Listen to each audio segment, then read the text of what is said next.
Elang hari punya arti baru Najing-najing ya pilajo Lastik punya baru Oh ninjo dagajine Ninjo dagajine Oh najing jokeng niwo Ninjo dagajine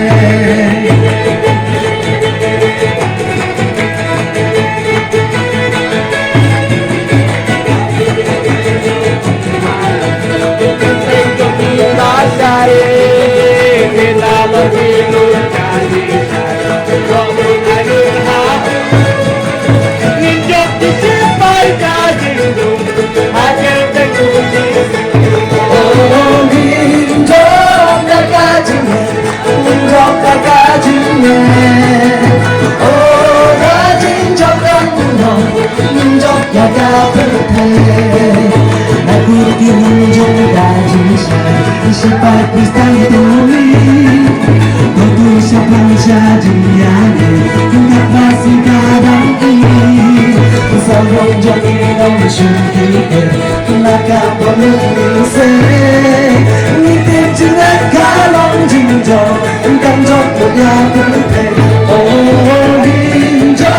Dak kajinya Menjok tak kajinya Oh dah jinjo kan turun ya kafe kaca bagai Indonesia hajing gak bisa kaya Shamsu Indonesia itu mimpi orang sulai Impor tu piaga cinta Impor gaji sisa apa terangkan sagenyu Tanya sejin sawah Oh ninjo tak kajinya Ninjo tak kajinya Oh rajin jokeng dulu Ninjo ya kapite Kita bajok ya di langsung Jangkut tadi online Abing hadwan joki ada Keteng joki pasai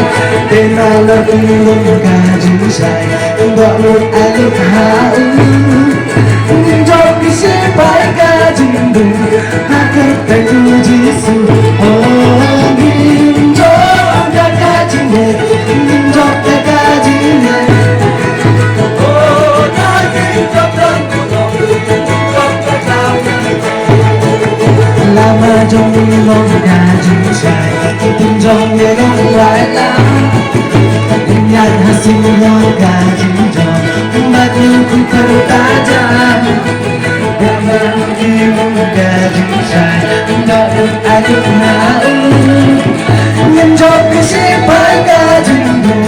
Aku tak ujisu Oh ninjo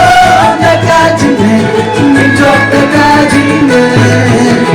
Oh rajin jokeng kulong Ninjo dak kapite Kaca bagai Indonesia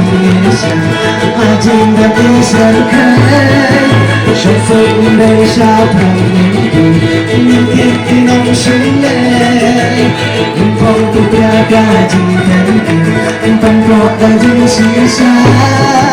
Kapan terangkan sagenyu Tanya sejin sawah